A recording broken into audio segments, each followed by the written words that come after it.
Please, sir. But there were two sections incorporated. Section 5 I have not quoted. I just paraphrase it. It defined territories and included within the term territories exceeding states also. That's all. The lordships would like to note the page number and it's document volume 12, page 103. Now, my lord, the system of accession of Indian states. That was section 6 of this order of 1947. Please see, my lord, 1. May I, my lord? An Indian state shall be deemed to have acceded to the dominion if the Governor General has signified his acceptance of an instrument of accession executed by the ruler thereof, whereby the ruler on behalf of the state declares that he accedes to the dominion with the intent that the Governor General, the Dominion Legislature, the Federal Court, and any other Dominion authority established for the purposes of Dominion shall, by virtue of his instrument of accession, but subject always to the terms thereof. Please mark this, my lord, that's the case of the other side, my lord. Therefore, I must bring it to your lordship's notice. And for the purposes only of the dominion, exercise in relation to the state such functions as may be vested in them by order under this act, and assume the obligation of ensuring that effect is given within the state to the provisions of this act so far as they are applicable therein by virtue of the instrument of accession. Now, 2. This is important, and this was common, my lord, obviously for all who wanted to exceed or have exceeded. An instrument of accession shall specify the matters which the rulers accepts as matters with respect to which the Dominion Legislature may make laws for the state, and the limitation, it should be the limitation, there is and the limitations, if any, so which the power of the Dominion Legislature to make laws for the state and exercise of the executive authority of the Dominion in the state are respectively to be subject. But this is my submission and my reading, but an attempt to ensure that unification becomes as difficult as possible, because everyone were permitted to put their own terms and conditions. That if you are a princely state, you can exceed, but subject to the terms and conditions. And see how beautifully the founding fathers of our constitution, my lord, dealt with that situation, unified the nation, and the ultimate result was Article 1. Actually, this was intended to create a sense of confidence in the princely states. You are not losing everything. You are acceding to the union, but we are giving you the ability to have reservations in your instrument of accession, by virtue of which you will retain certain subjects to yourself, or you will accept the jurisdiction of the federal legislature, the Dominion Legislature, subject to some restrictions which you can yourself impose. So that you have that option. We must also put ourselves at that point of time. The Union of India wanted these princely states to come into the fold. But at the same time, we gave them that assurance that you can today decide that you will give only certain subjects to the Dominion Legislature. That can be, my lord, I think, a better way of reading it. And that's why, my lord, Sardar Patel says that the basic theme, the underlining theme would be mutual interest and welfare.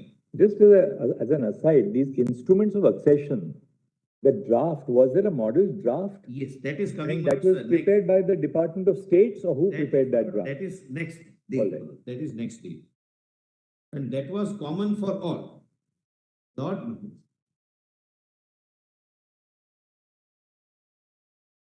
I'm sorry, the subsection 3, my lord, learned AG, my lord, is guiding me to, my lord. The variation of the instrument by a supplementary. By a supplementary instrument executed by him and accepted by the governor, varying the instrument of accession of his state by extending the functions which, by virtue of that instrument, are exercisable by any dominion. So he can forego, he can kind of waive, or he can permit the dominion to do that.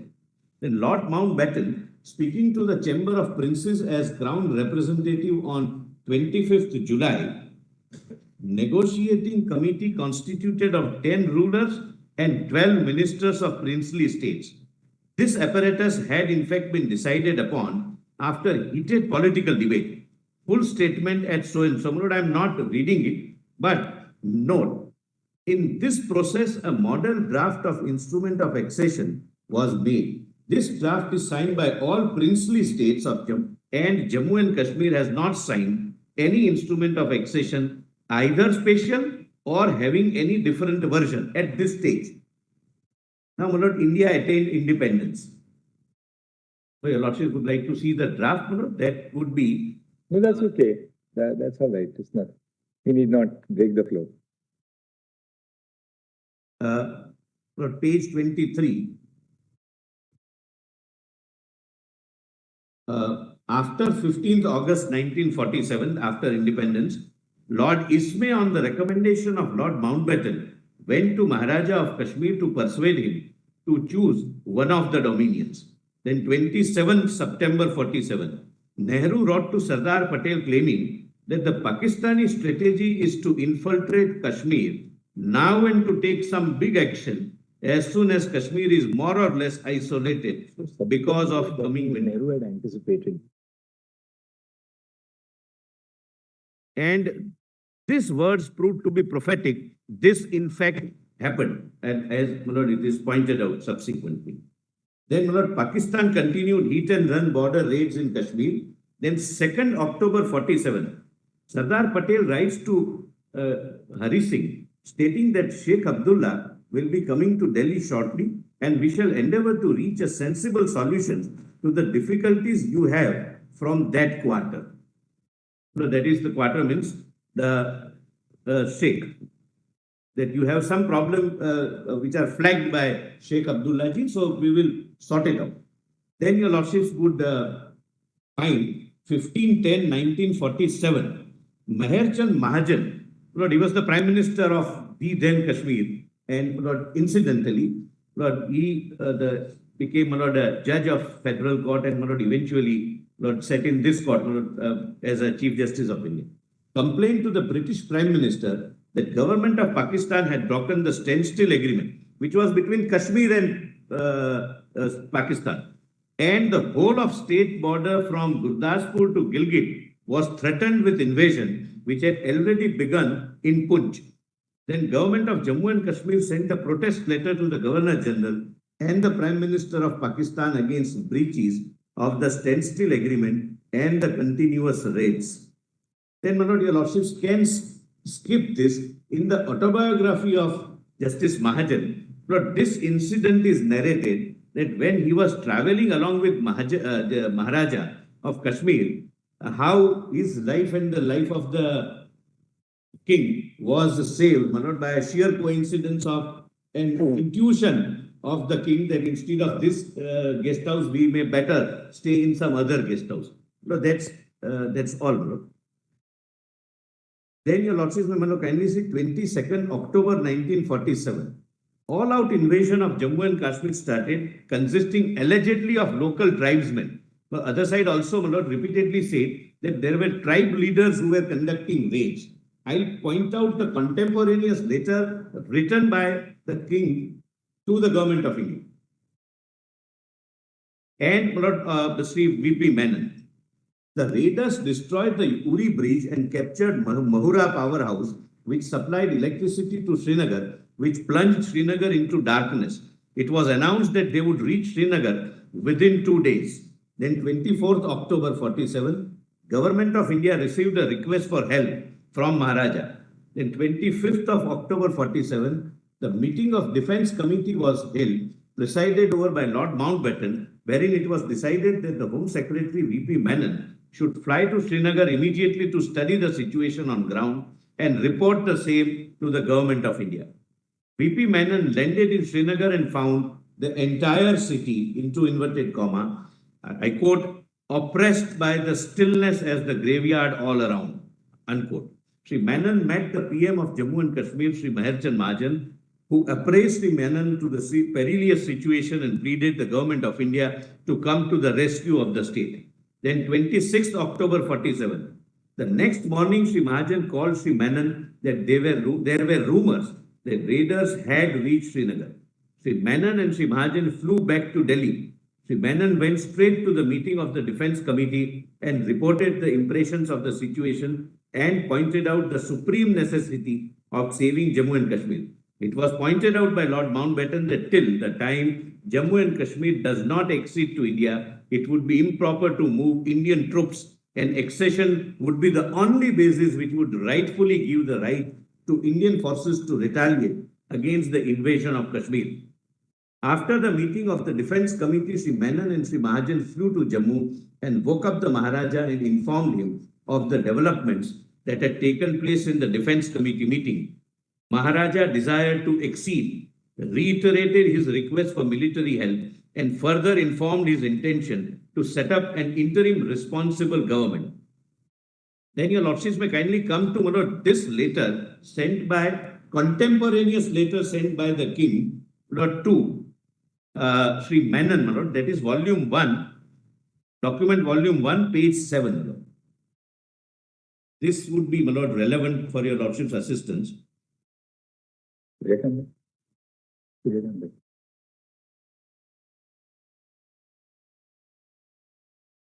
What way, my lord? I'm sorry. Document volume 1, PDF 7.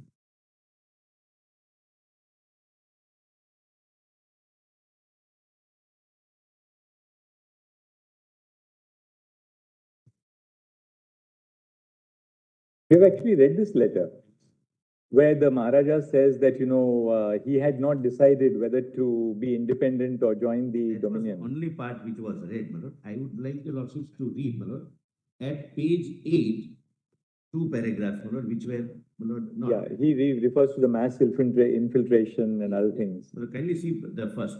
The mass infiltration tribesmen drawn from the distant areas of northwest frontier coming regularly in motor trucks using Manshera-Muzaffarabad road and fully armed with up-to-date weapons cannot possibly be done without the knowing of the provincial government of Northwest Frontier Province and the government of Pakistan.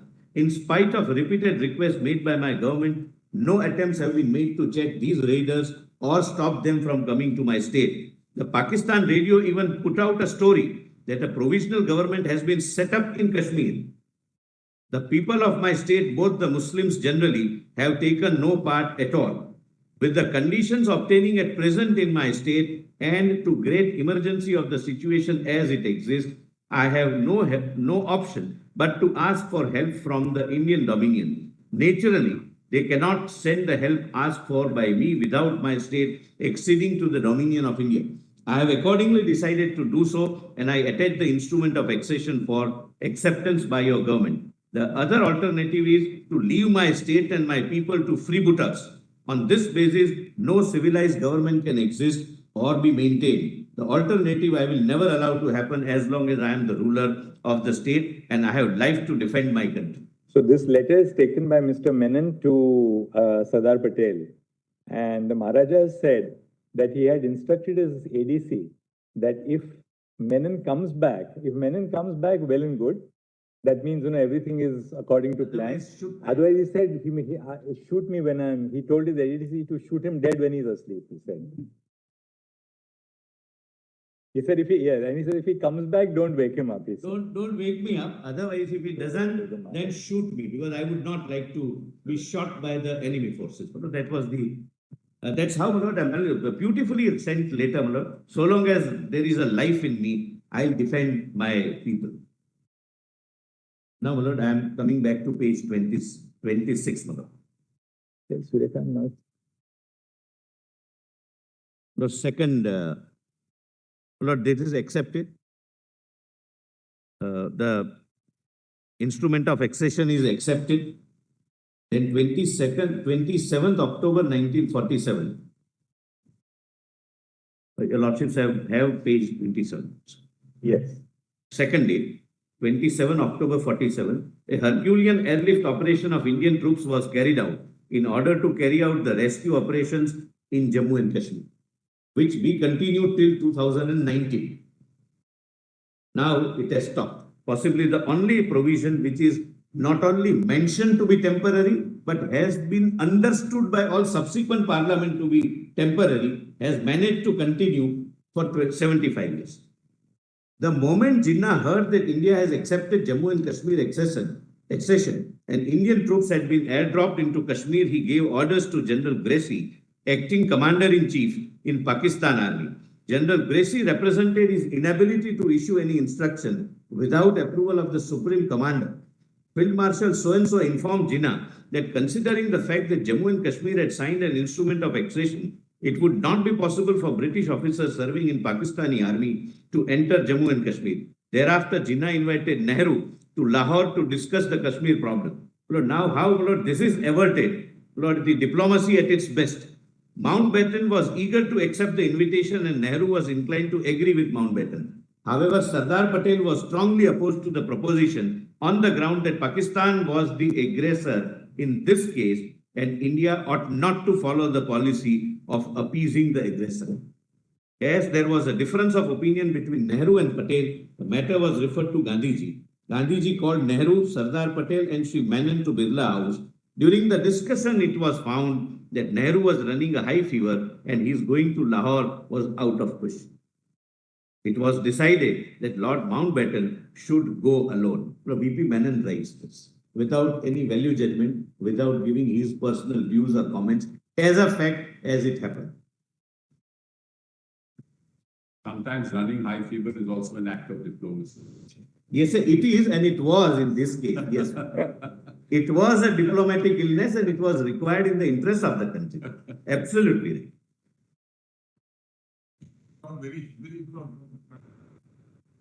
That you should not go. That they are aggressors, and we shouldn't be appeasing. Sorry. The illness slip which we normally send to the courts. It was a something like that. Not 5 days. That's what my learned friend is trying to. He was ready to go to Pakistan. Cabinet put its foot down that it can't be that they are aggressor and our Prime Minister goes crawling to Lahore to meet Jinnah. So now please see 16/12/1947. Sardar Patel, I am at page 27, last date on that page. Sardar Patel issued a statement. Public has already received through the press and over the radio a fairly clear and detailed picture of the settlement. Your Lordships can come to only the highlighted portion actually. Underlying portion. Democratization of the administration, which has long been the keynote of Congress policy towards the state, has become a pressing problem since August 15. The princes themselves have in many cases begun to realize the spirit of times and have been gradually introducing measures in accord with that spirit. The progress has been in some states low, in other it has been swift, but everywhere it has been sure. Your Lordships can thereafter skip the rest. Then last lines on this. Provincial administration in this process of unification and amelioration so that they may derive the full benefit of this great achievement. Then, white paper, I have just given the summary. Before the Constitution of India came into force, a Herculean task of unionization and democratization, ensuring local popular government in place of hereditary princes was going on. For the said process, instrument of accession and standstill agreements were signed. Thereafter, the policy was followed which involved merging the smaller states that were not seen by the government of India to be viable administrative units either into neighboring provinces or with other princely states to create a princely union.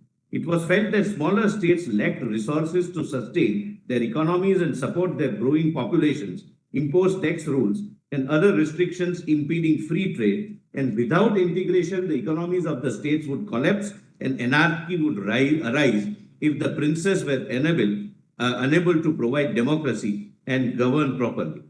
Note, this was done despite the instrument of accession and despite assurances given by the State Department and Lord Mountbatten during the accession process.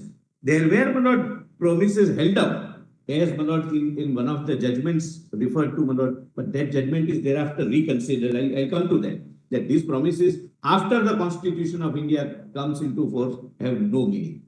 It is the Constitution which is supreme and the only sovereign is we the people of India. There is a judgment on that.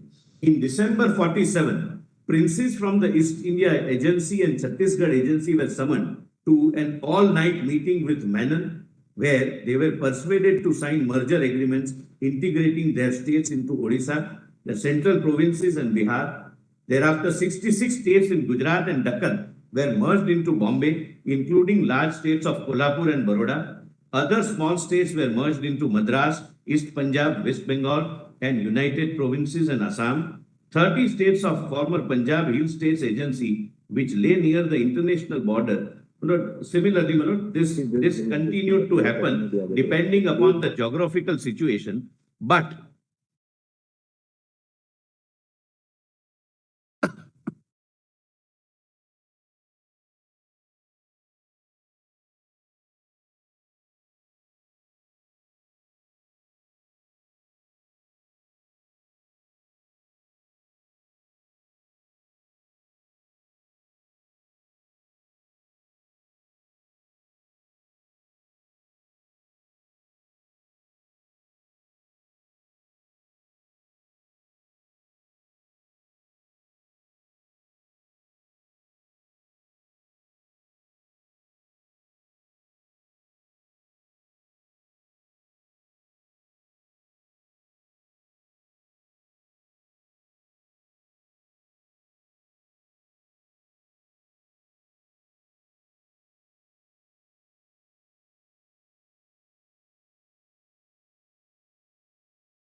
But I'm not reading the examples, but there is one example, my lord, which is very, very striking example. But there were many of this kind.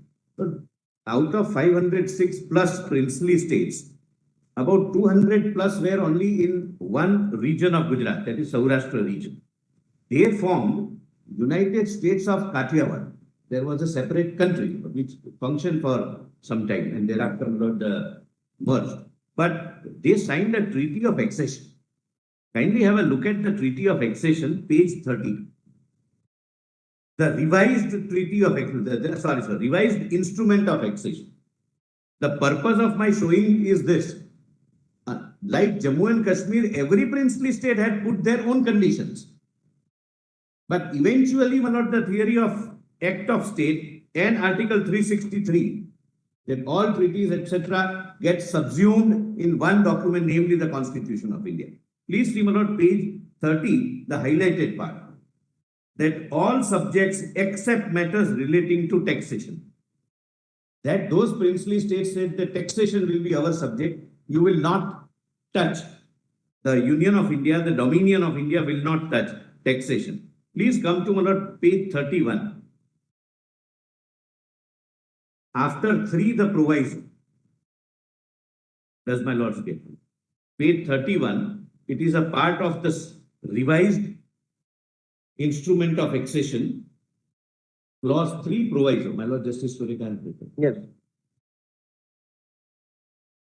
Provided that nothing contained in the said list or in any other provision of the Act shall be deemed to empower the Dominion legislature to impose any tax or duty in the territories of the United States. United States means United States of Saurashtra. Or to prohibit the imposition of any duty or tax by the legislature of the United States in the said territories. Please come to, my lord, page 32. There are 2 clauses. This is to show every state had put their conditions. 7. Clause 7. This is again part of the revised instrument of accession. Nothing in this instrument shall empower the Dominion legislature to make any law for the United States authorizing the compulsory acquisition of land for any purpose but subject the Dominion for the purpose of a Dominion law which applies in the United States deem it necessary to acquire any land. The Raj Pramukh of the United States shall, at the request and at the expense of Dominion government, acquire the land, or if the land belongs to the United States, transfer it to them on such terms as may be agreed or in default of agreement determined by an arbitrator so and so, so and so. Well, till the princely state remained, even after independence, they were called Raj Pramukhs. Even after the federal units, namely the states. Until the 1956 amendment. 56. When the Raj Pramukhs were abolished and you had the governor. Became the governors, not the princely state. But 8, nothing in this instrument shall be deemed to commit the United States in any way to acceptance of any future constitution of India. This is not, my lord, in Jammu and Kashmir. It is reverse, I'll show. But they say, I am not admitting that I'll accept the future constitution of India in any way to acceptance of India or to fetter the discretion of the government of United States to enter into agreements with the government of India under any such future constitution. The only difference was that this constitutional history led to the ultimate integration in every sense of the other states like Kathiawar, Saurashtra, Baroda. They didn't follow the 370 route because for J&K, the constitution decided to go to 370. The other states, there was no provision like 370. They merged and they were integrated completely. They accepted list 1, they accepted list 3. They accepted the ultimate dominion powers, executive and legislature of the Dominion of India. I am just showing this with a view to make one point, that a stand which is now being taken and which has been taken, that we had a special feature and therefore we were given a special treatment, and therefore this provision is kind of a privilege given to us which can never be taken away. Lord, I'm just trying to show that there were many similarly situated princely states They had also put their conditions, but eventually they subsumed themselves with the Union of India because of the Act of State doctrine and because of Article 363 and Article 1. But they came into the Indian Union as a volition. Correct. They joined voluntarily. I mean, we take it as voluntarily. It may have been a little bit of persuasion. It may have been whatever. Real politics. Yes, obviously. Are made. Obviously, no difficulty. And that was probably the genius of Sardar Patel. There's no difficulty. Absolutely. There's no doubt about it. But the fact, however, remains that insofar as J&K is concerned, J&K bucked that trend. J&K went to the 370 route. So, yes, but why, how, and till what time? Right. That will come, my lord, subsequent. Right. And that's why, my lord, for me, as I said, my lord, in the outset, connecting the dots would be necessary. So the limited point which you are making at this stage is that the instruments of accession of various princely states contain certain reservations. Now we have seen in regard to taxation, in regard to land acquisition, Binding constitution. not binding themselves to accepting a future constitution. So the IOAs at that point of these states were hedged with various conditions. This is also. But that was consistent with Section 6 of the Government of India Act, which was adopted by Section 9 of the Indian Independence Act. We gave this sop to the princely rulers that, look, you come here on your terms.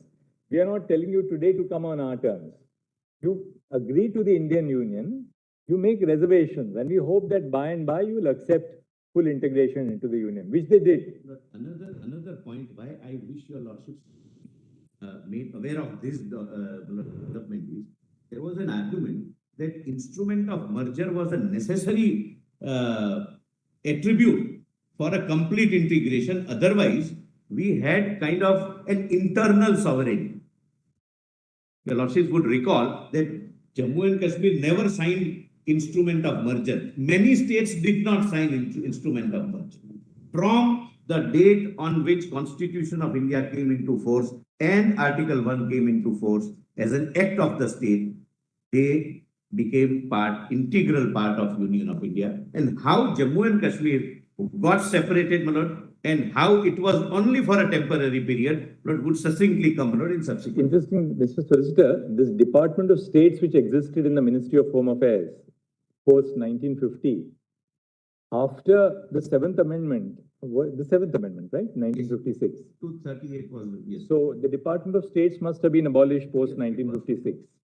You will be still having records in the Ministry of Home Affairs? I'm sorry, my lord, my instructions are, officer sitting, my lord, was the additional secretary in charge of Jammu Kashmir in MHA. He said that department technically still continues. So Department of State still continues. Still continues. Now, do we have, I'm not sure whether this exercise can be done just for, I mean, we don't have to do it by a very detailed document, but just a tabulation. If we can have a list of the states and, we can have, say, Kathiawar, instrument of accession, supplementary instrument of accession, and merger agreement. Which of the states came into the union with a merger agreement? Which of the states had no merger agreement at all and yet joined the union?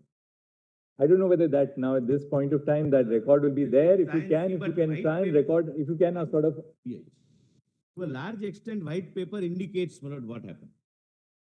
I don't know if you have that record. I mean, how many out of these 562 who actually joined the the Union of India, actually executed merger agreements?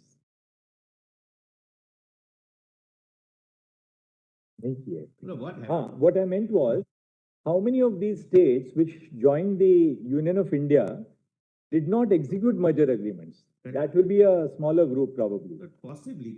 So, which will then perhaps give some support to your argument that the execution of a merger agreement was not quintessential to acceptance of ultimate sovereignty by India.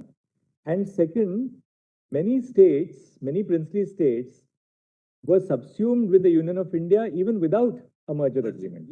And various states, therefore, were subsumed in the Union of India only with an instrument of accession. We'll do that exercise. Substantially, everything is there in the white paper. But if there is something else also, Manoj,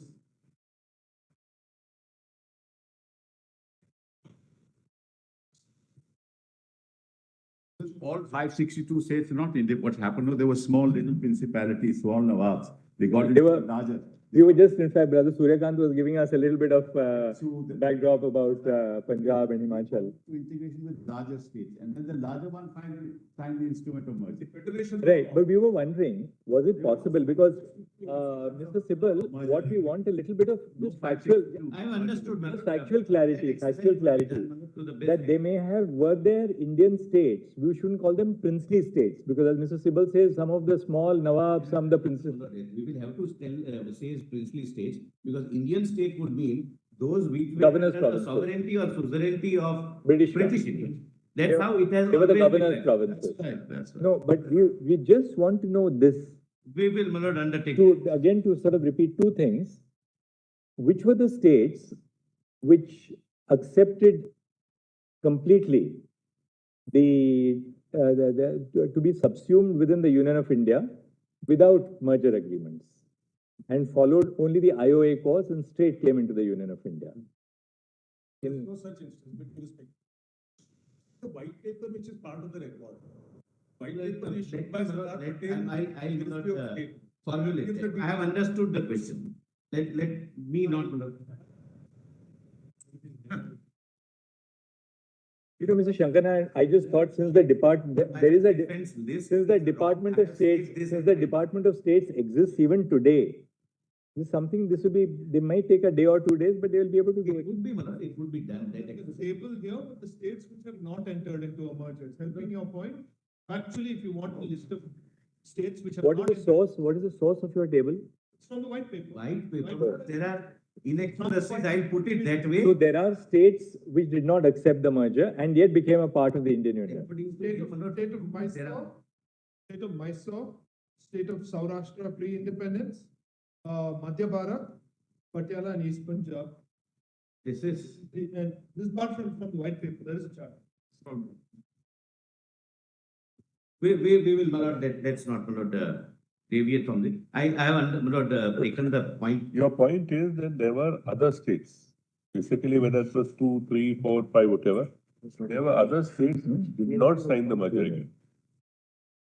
Apart from, Yes, there was nothing special which is being claimed. that's your point. I'm just- And second, that merger was such a sine qua non, without which you can never be an integral part of India, either under Article 1 or otherwise, or your special status must continue. But please do not. So in other words, Mr. Solicitor, to sort of paraphrase your submission, it's twofold. First, the expression of reservations in the instrument of accession was not unique to the instrument of accession which was executed by Maharaja Hari Singh. I couldn't put it that way. To the execution of a merger agreement was not a sine qua non to be absorbed or become a part of the Indian Union. It's a twofold. Union of India. We got the point. So please come to para 30, to page 32 bottom, my notes. Note 1. The assertion of the petitioners that all others signed the instrument of merger except state of Jammu and Kashmir is false. Several states signed revised instruments of accession, including therein different conditions, etc. I have seen. Neither this process of integration, unionization, linear in its legal application, nor assurances or negotiations remained sacrosanct while framing the Constitution of India and making of this great nation as Union of India. There were states which did not sign revised instrument of accession or merger agreement also joined as part of Union of India. The same thing my lords were indicating. As and when such inclusion of the state took their respect, representative kept on being included in the Constituent Assembly and Schedule 1 kept on being amended, adding each state. Once the Constitution of India came into being on 26 January 50, all states mentioned in Schedule 1 being part of Union of India, losing their sovereignty, if any, which was an act of state, and this is how countries are formed. With coming into force of the Constitution of India, only the Constitution remained the supreme document vesting sovereignty in the people of India, and all other documents got subsumed in one sacred document, that is the Constitution of India. Thereafter, no princely state has successfully asserted its claim based upon any previous document, be it instrument of accession, revised instrument of accession, or merger agreements. The princely states also retain their right to not commit to the future constitution. However, the application of Indian constitution through Article 1 was not dependent upon the same. Two Malad, your lordships can skip. Kindly come to Malad page 34. My learnation want me to read. The instrument of accession had its source in section 5 and 6 of the Government of India Act. I'm sorry, my learnation is right, I should have. There is no statutory source of merger agreements, and they were only signed in some cases as a result of negotiations between some states and Dominion of India. It seems, but it's more because of binding the princely state not to go back from its word that they were signed. It doesn't have any statutory source like instrument of accession. Then note 34. 4/11/48. The draft constitution was introduced in the Constituent Assembly. Upon its introduction, Dr. Ambedkar gave a speech outlining how, my Lord Justice Gawai was referring to this, outlining how the constitution was meant to function and how governance under the constitution was to be conducted. Notably, Dr. Ambedkar made clear, Lord, please come to Lord volume CCD 8. No, I'll read only 2 paragraphs, not the entire speech, because a part was read, part which was not read, my Lord, I would wish, my Lord, your lordship, attention is invited. Was CCD volume 8, PDF page 63 at 75.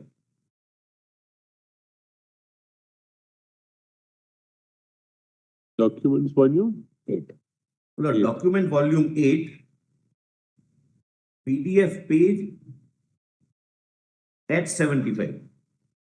64 at 70. Starts at 64 at 75. Only one paragraph, which was not read, therefore I am reading it. Because according to me, this is the heart of what Dr. Ambedkar felt. Single P.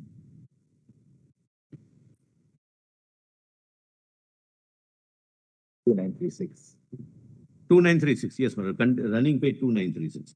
Lord, unnumbered second para. Some critics, your lordships have. Some critics have taken objection to the description of India in Article 1 of the draft constitution as a union of states. It is said that the correct phraseology should be a federation of states. It is true that South Africa, which is a unitary state, is described as a union, but Canada, which is a federation, is also called a union. Thus, the description of India as union, though its constitution is federal, does no violence to usage. But what is important is that the use of the word union is deliberate. I do not know why the word union was used in the Canadian Constitution, but I can tell you why the drafting committee has used it.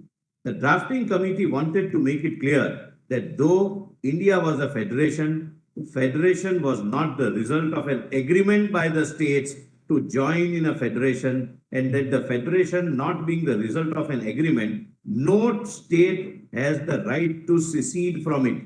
The federation is a union because it is indestructible. Though the country and the people may be divided into different states for convenience of administration, the country is one integral whole. Its people a single people living under a single imperium derived from a single source. This is the heart and soul of Article 2. There is also a reference in his speech of 25th of November 1949. Yes, one last closing. Last speech. He says that our constitution is unique. It is federal at the same time unitary. It is, my Lord, it will come, my Lord, in the chronology. This speech of Dr. Ambedkar also lays bare the distinction between a constituent assembly and parliament. At bottom of that page. Yes, but that was read by Mr. Sibal, Yeah. therefore I missed. But I can go to that. No, that's right. But Lord, this was not read. I'm not repeating Yes, what was read. Lord. absolutely. That's the intention. Yes, absolutely. Then your lordships may not come to the date 16th June 1949. Sheikh Abdullah joins the Constituent Assembly alongside three other representatives from the state of Kashmir, namely Mirza Muhammad Afzal Beg, Maulana Muhammad Saeed Masoodi, and Motiram Bagda. Now, my lords, may kindly see the territorial integration. Lord, this is a part of the white paper. Mr. Sibbal, my lord, read up to a particular point. I would like your lordships to read further. Therefore, I have quoted in full. Territorial integration. One of the important consequences of the adoption of the new constitution. Does your lordships get, my lord? Yes, sir. 35, my lord, I am reading.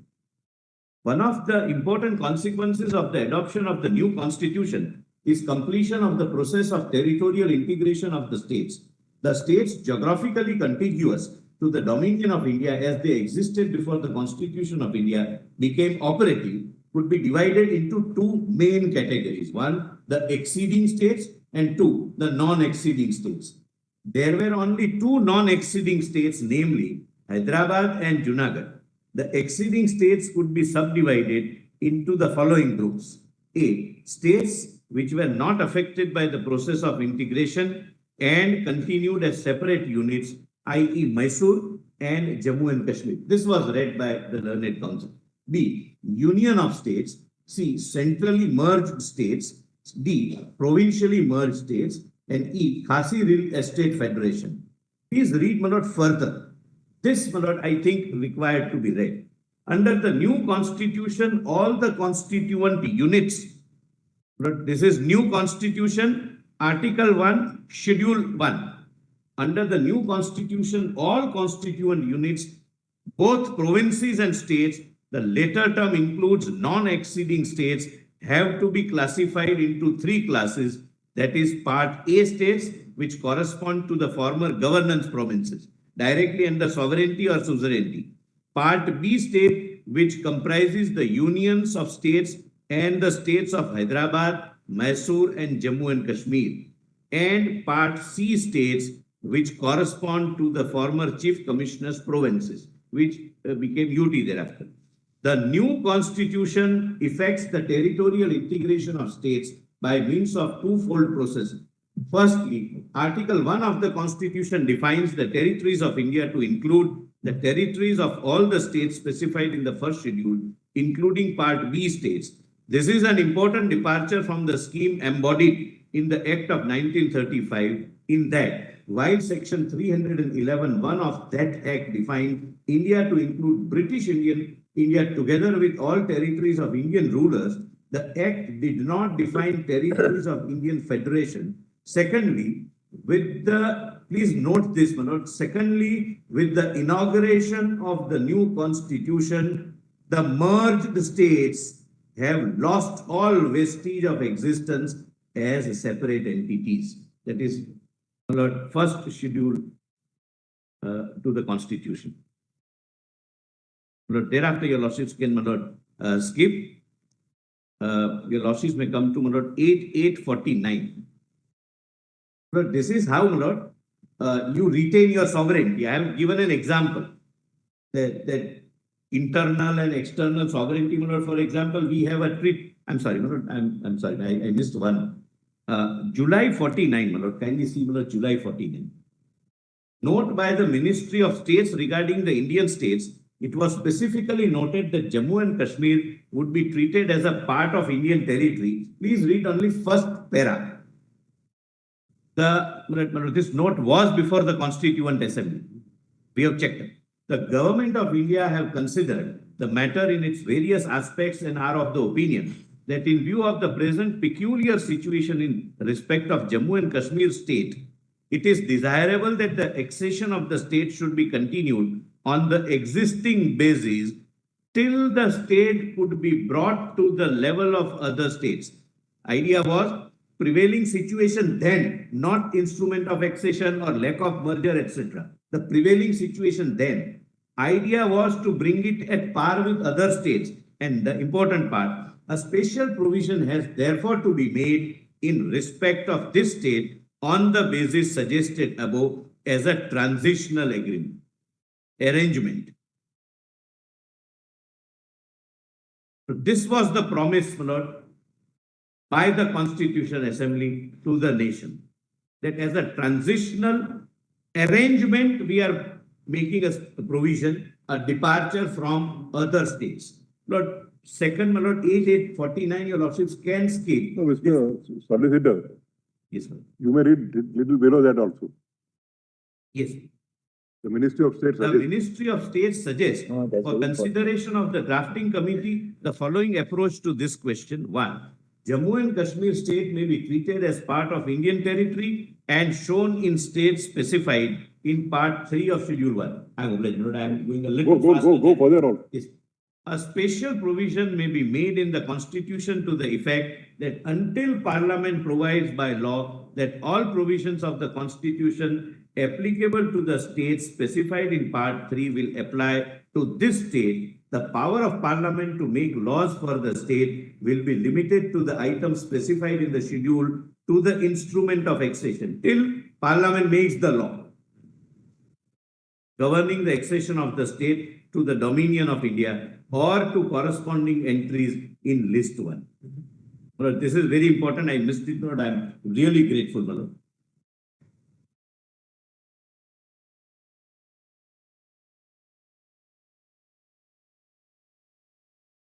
Then, my Lord, 8849 is just an example how to retain your sovereignty. That is, my Lord, Bhutan. Bhutan has a treaty with us. Contemporaneously signed, my Lord, in 4750, my Lord, that is 49, 8849, where, my Lord, in external affairs, India has suzerainty. We don't have sovereignty. They are sovereign, but, my Lord, we have the 12-10-49. In a speech to the Constituent Assembly, Sardar Patel stated that although the initial policy of the government was to permit states to have a separate constitutions, this idea had now been dropped as a legacy from the rulers and the polity, and that in a people's polity, there was no scope for variegated constitutional patterns. We therefore discussed this matter with the premiers of various unions. Unions means the princely states, Lord, association kind of a thing, and decided with their concurrence that the constitution of the state should also form an integral part of the Constitution of India. The natural implication of this statement is twofold, that Article 370 was of a temporary nature, and that it was meant to last only until the disturbed situation in Jammu and Kashmir was normalized. Now, Lord, is interesting. Draft Article 3068. Gopala Swami Iyengar had discussed the position of draft Article 370 in detail with Pandit Nehru before his departure to United States. Lord, generally speaking, when we go through, Lord, Gopala Swami takes the line which Pandit Nehru wants him to take. Lord, and there is some difference of views between Sardar Patel and Nehru on this issue. Principled differences. However, there was strong opposition in the Indian National Congress for giving any special provision. The same has been noted as under in my reminiscences of Sardar Patel by Vishnu Shankar. Not Vishnu Shankar was the principal secretary to Sardar. He was secretary within Becket Kashmir in those days and rose to become the cabinet secretary. Lord, his version is considered to be one of the authentic versions of what transpired during that period. Please read, my Lord, what he says. In the party, there was a strong body of opinion which looked askance at any suggestion of discrimination between Jammu and Kashmir state and other states as members of the future Indian Union, and was not prepared to go beyond certain limits in providing for the special position of Jammu and Kashmir. Sardar was himself fully in accord with this opinion, but due to his usual policy of not standing in the way of Pandit Nehru and Gopala Swami Iyengar, who sorted out problems in their own light, he had kept his own views in the background. In fact, he had not taken any part in framing the draft proposals, with the result that he heard the proposals only when Gopala Swami Iyengar announced them in the to the Congress party.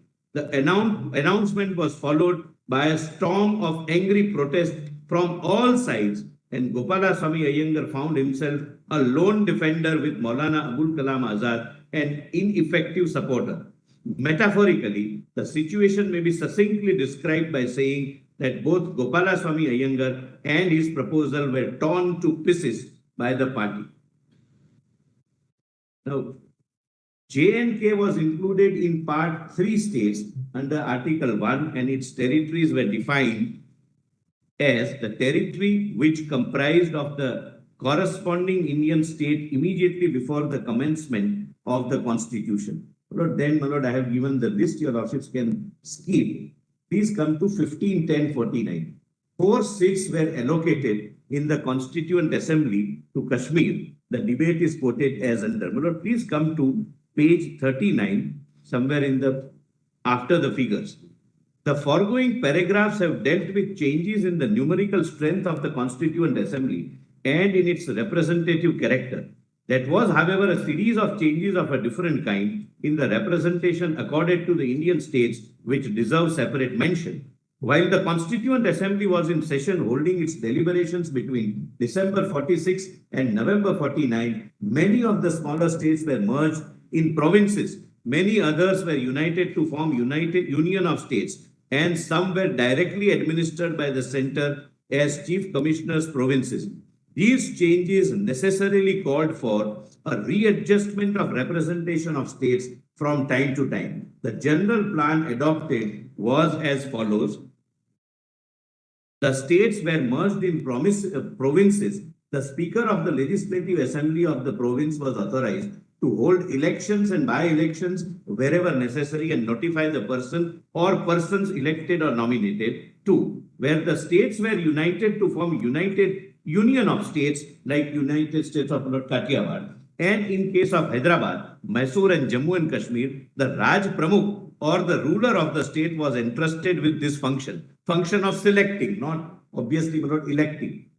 And 3, in case of states constituted into chief commissioners provinces, this function was entrusted to the chief commissioners. So far as allocation is concerned. Now kindly come to the next. But this is a very, very important letter, my Lord, in my respectful submission and from my perspective. 16-10-1949. On the evening of introduction of draft Article 306A, that is erstwhile 370, after Gopalaswamy Iyengar shared the draft of the article, Sardar Patel wrote a scathing letter to him, making his position clear as under. My dear Gopalaswamy, thank you for your letter dated so-and-so, which I received only this afternoon on my return from Constituent Assembly. I find there are some substantial changes over the original draft, particularly in regard to applicability of fundamental rights and directive principles of state policy. You can yourself realize the anomaly of the state becoming a part of India and at the same time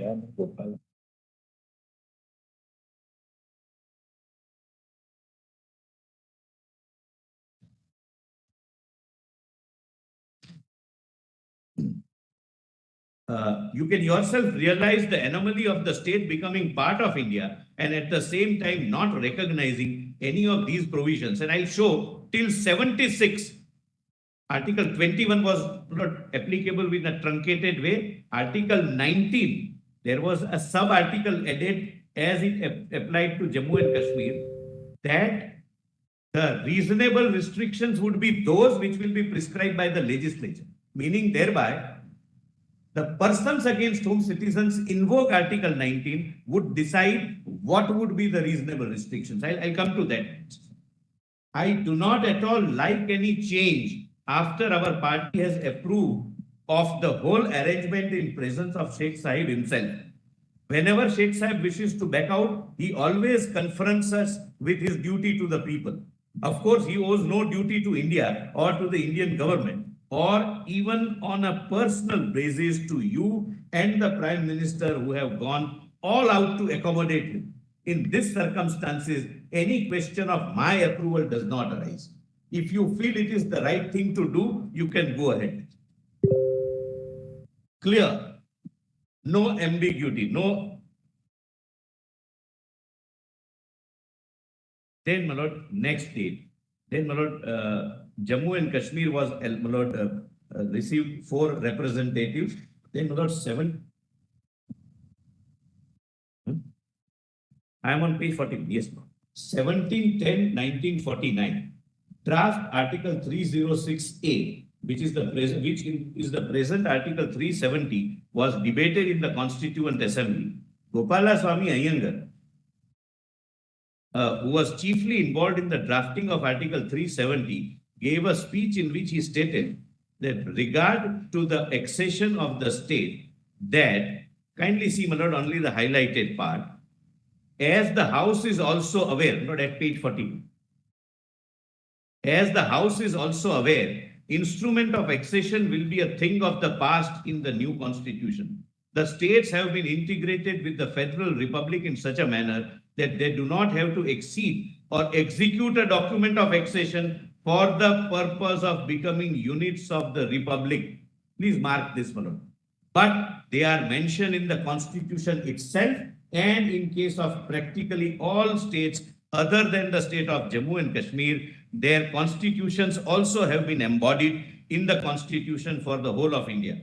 All those other states have agreed to integrate themselves in that way and accept the Constitution provided. Maulana Hasrat Mohani, why this discrimination, please? Now, just pausing here for a minute so that the debate doesn't get boring. Maulana Hasrat Mohani was an eminent Urdu lyricist of his time. And if all of us, most of us have heard, Chupke Chupke Raat Din Aansu Bahana Yaad Hai. That is by Maulana Hasrat Mohani. I don't want to sing it. I know my limitations, and I'll spare all of you on the lightest. Then, my lord, but there are several good lyrics, good Urdu ghazals and nazams written by Maulana Hasrat Mohani. Yes, yes. The question is very important. That why are you discriminating from people of one state and people of other? And your lordships would be shocked when I show the discrimination. We have analyzed, my lord, how the provisions were selectively picked up, modified and applied to one state. And I am not saying that my power is taken away or state's power is taken away. So far, the residents of Jammu and Kashmir were being deprived of what I will show to your lordship. Till 5th of August 2009. The Honorable Sri N. Gopala Swami Iyengar, he replies, the discrimination is due to special conditions of Kashmir. That particular state is not yet ripe for this kind of integration. It is the hope of everyone here that in due course, even Jammu and Kashmir will become ripe for the same sort of integration as has taken place in case of other states. Cheers. At present, it is not possible to achieve that integration. There are various reasons why this is not possible now. I shall refer again to this later. Please note this, my lord. Then after acceptance of 370, P. Shankar expressed his disappointment at the passing of the special provision. Sardar Patel summoned him to lunch. The description of the said meeting in my Reminiscences of Sardar by Vishnu Shankar is as under. His principal secretary, who was Secretary Jammu and Kashmir and became the Cabinet Secretary. Please note, my lord, read one by one, my lord, beautiful words. As soon as I was seated, Sardar spoke. So you are annoyed with me for having accepted Gopala Swami's formula. I queried that if he felt that way, why did he not indicate his mind earlier? He said, see the maturity of the man and the statesmanship. I was deeply concerned at the situation. Gopala Swami had acted under Panditji's advice. If Jawaharlal were here, we could have had it out of him. But how could I do so with Gopala Swami, who was only acting under orders? If I did, people would have said that I was taking revenge on his confidence when he was away. Gopala Swami had appealed to me for help. How could I have let him down in absence of his chief? Since my Prime Minister is not present, I'll not let him down since my Prime Minister is out of the country. I then asked why he had let down the country and other states whose constituent assemblies had been scrapped in accordance with his advice and policy. He conceded the validity of the criticism but pointed out the delicate international position of the state and the issue of its relationship with India. We felt that the present situation had to be tied over without giving up the eventuality, and this had been done under the formula. Please note this, my lord, this only Sardar could have spoken. And now, my lord, it has proved to be, my lord, prophetic. He said that after all, neither Sheikh Abdullah nor Gopala Swami was permanent. The future would depend on the strength and guts of the Indian government. This is not a political. And if we cannot have confidence in our strength, we do not deserve to exist as a nation. If I may just seek the permission of the London Solicitor General, we were all told on 3rd of July to file all documents. Again, Madam, Nothing would come out there. Continuous This is, Mr. Sri Singh, You were given, all of you were given. Mr. Singh, let him continue. I mean, what's This side patient. Uncomfortable. When your side argued, there was no interruption from either the attorney or the solicitor. Lord, many of them provided additional documents, But, additional judgments. We never objected. Mr. These are well established, these are well known. Why such sensitivity over some statement which comes because may not be palatable? Also, Mr. Singh, Mr. Singh, equally we know that when we decide the matter, we have to give primary importance to primary sources, Yes. such as the statutes, the instruments of accession. These are other documents which he is relying on. The extent was of. dead. Durrani was not even born when all this happened. It's extract put in a list of dates. I did object to Nurani. It's a one-sided No, picture. your nodal counsel argued that he received it Sunday evening. I'm sorry. Your nodal counsel, he agreed in the morning that he received it long back, but he did not circulate it amongst you. On Sunday, last Sunday. I'm saying Last that Sunday. there are extracts from a book in a list of dates. The book is not on record. It's not a document before your lordship. We'll give you more copies of the book. That's not the point. I mean, this can just keep getting enlarged. I'm only saying that let's stick to the record. We were Lord, if told- AG Nurani can be read, even a newspaper can be read. I'm sorry, I'm saying this with seriousness. I have read AG Nurani. It is a one-sided. But we didn't object.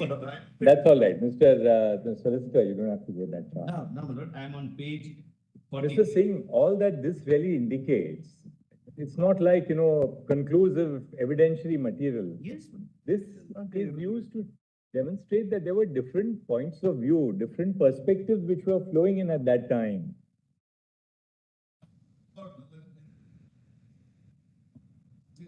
A historical perspective of what people Perspective. felt at that particular there time. are several And things in mentioned internal by dialogue that was I would- taking place, where one side was expressing one view, the other side was strongly opposed to it. Ultimately, we have to interpret the provision of the Constitution. Exactly. How this all came about, This that's is all an that we are aim of concerned. it. Well, you also referred to certain I documents. mind whether this going on, but I mean, That's all right. These documents give us some That's right. air of the background, I- of different perspectives to the Lord, background. Several new facts were stated. I didn't object because I didn't want to trivialize the dialogue. This is the constitution bench we are at. Solicitor, please proceed. So kindly come to page 44. If I not can be read in this. Yes, sir. Lord, 43 bottom. In the course of discussions regarding federalism in India during the Constituent Assembly, Jaspat Roy Kapoor, representing United Provinces, commented, I only wish that Kashmir should also. So you are reading page? 44. Page 43, last date, my lord. This is Constituent Assembly debates, CCD, my lord, document volume 8, PDF, my lord. I've quoted for your lordship's easy reference. Just put back.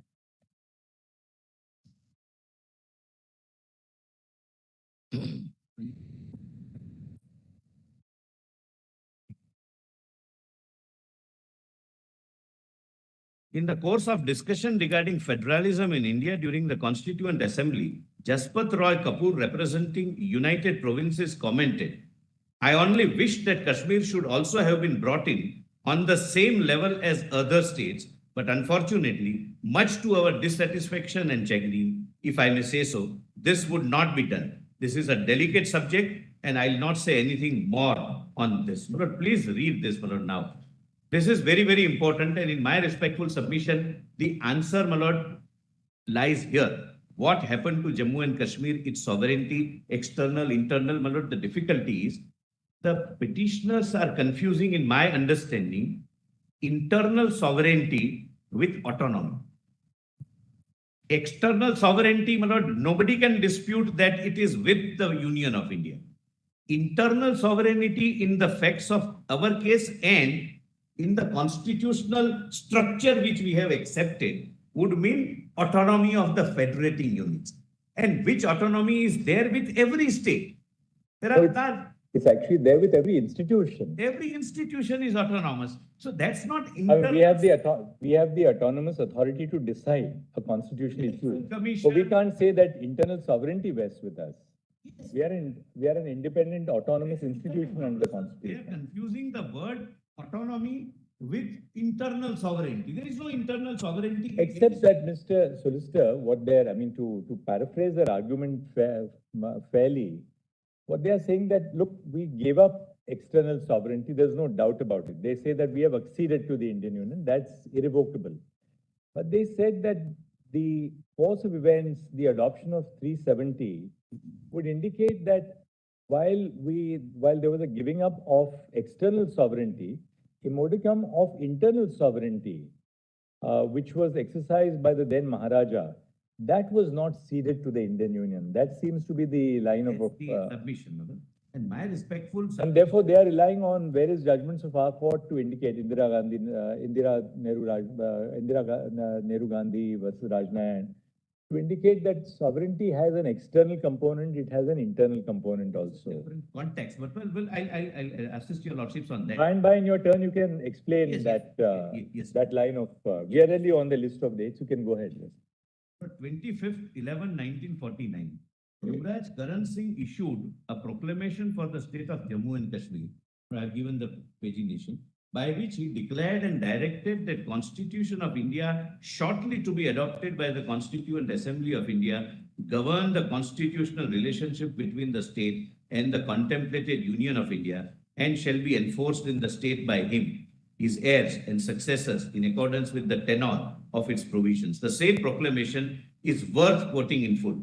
Whereas with the inauguration of the new constitution for the whole of India, now being framed by the Constituent Assembly of India, the Government of India Act 1935, which now governs the constitutional relationship between this state and the Dominion of India, will stand repealed. Your Lordships may kindly recall the instrument of accession was under Government of India Act and subsequently Independence Act. And whereas in the best interest of this state, which is closely linked with the rest of India by a community of interest in the economic, political, and other fields, it is desirable that the constitutional relationship established between this state and the Dominion of India should be continued as between this state and the contemplated Union of India, and the Constitution of India as drafted by the Constituent Assembly of India, which includes duly appointed representatives of this state, provides a suitable basis for doing so. I now hereby declare and direct that Constitution of India, shortly to be adopted by the Constituent Assembly of India, shall, but please mark this, this is where, my lord, they are highlighting and I'll have to meet with, insofar as it is applicable to the state of Jammu and Kashmir, govern the constitutional relationship between this state and the contemplated Union of India, and shall be enforced in this state by me, my heirs and successors, in accordance with the tenor of its provisions. That the provisions of the said constitution shall, as from the date of its commencement, supersede and abrogate all other constitutional provisions inconsistent therewith, which are at present in force. This is beyond any instrument of accession or merger. This is accepting supremacy of our constitution and surrendering the sovereignty to the constitution, where the sovereign is we, the people of India.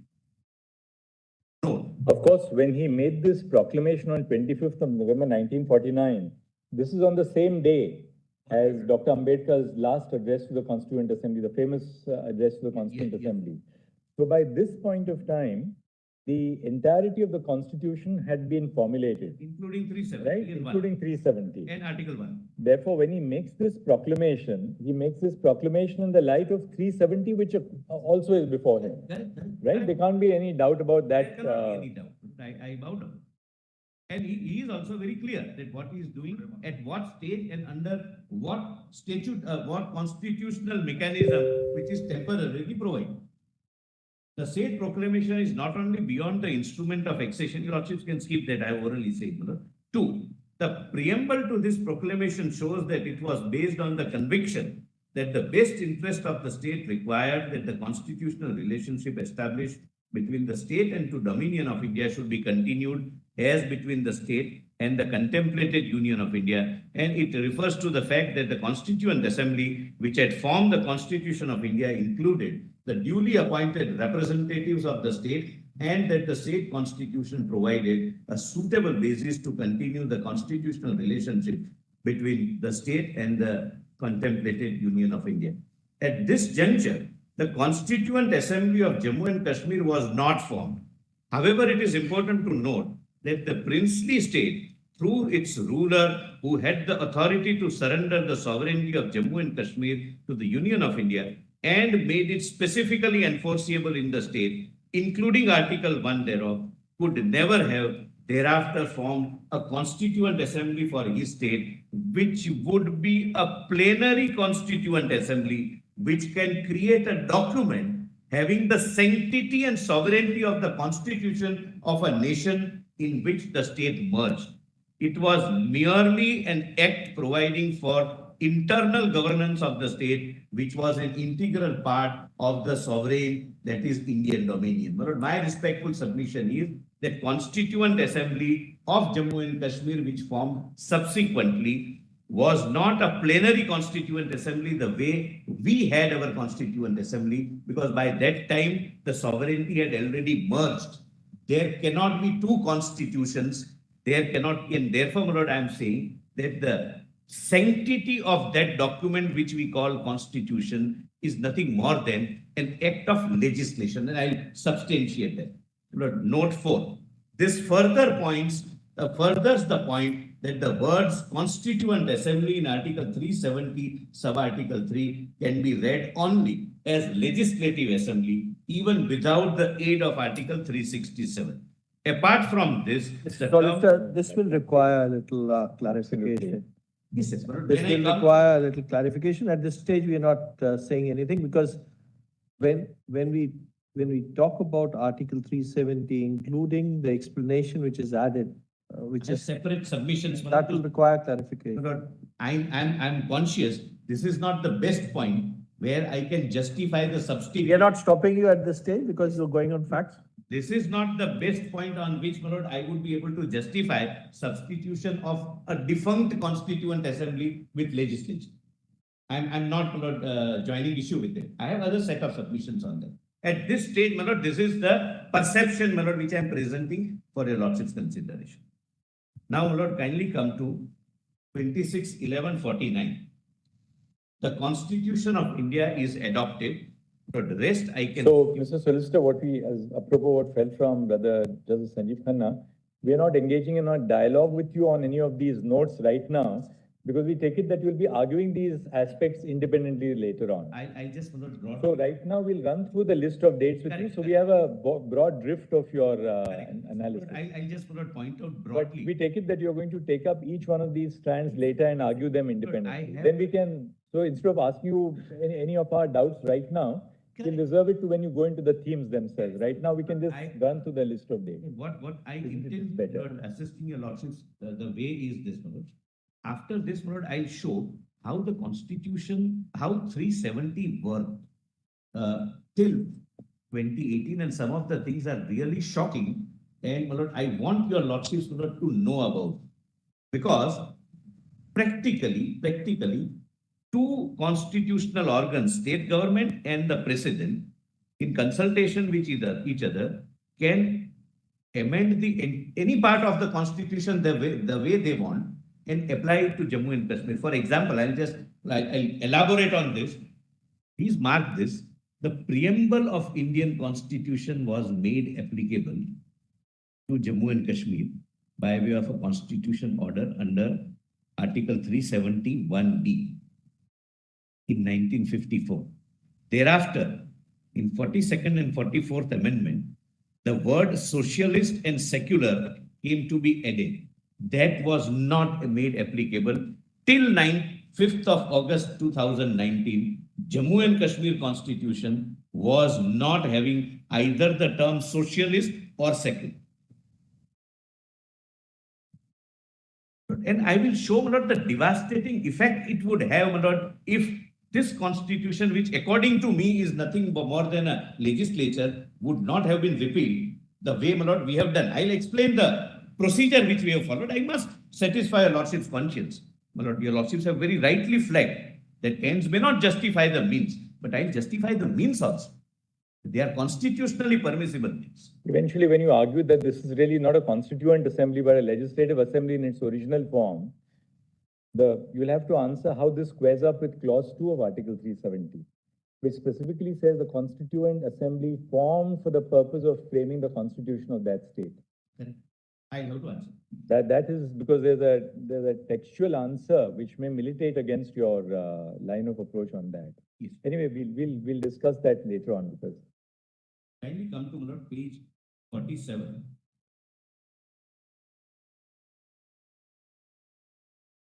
So this is a new point. Now, first constitution order comes. I think you can continue on Monday morning. Since your lordships is hearing this matter on Monday, we had some commitments. Your lordships will pardon me for some. Certainly, not to be yes, there. of course. But I didn't know about this. Monday running around in No. Slanus matter. He can't. Never. He can't. Never, I am before the constitution. Yes. No way in the world. Out of question.